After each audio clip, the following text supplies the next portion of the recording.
Assalamu alaikum достор.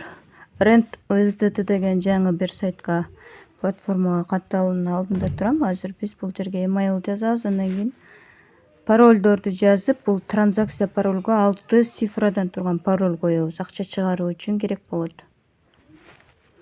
Андан кийин бул баскычты басабыз, сохранить этип койсок болот. Бул ички түзүлүшү ушундай экен платформанын. Бүгүн старт алды, 4-июль күнү. Автоматически $10 берилет экен бул жерде.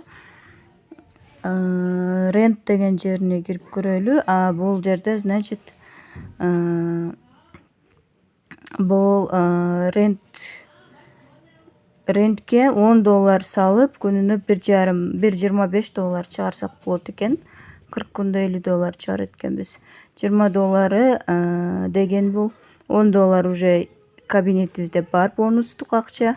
$10 кошушубуз керек да. $10 кошкондо ушул тариф алынат. Азыр мисалы мына рентти бассак, бул жерден болбойт. Балансыңарда жок депчи.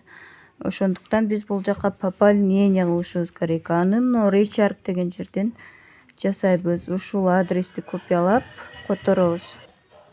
Андан кийин мына submit деген баскычты басабыз. Кайра бул экранга келип туруп, мен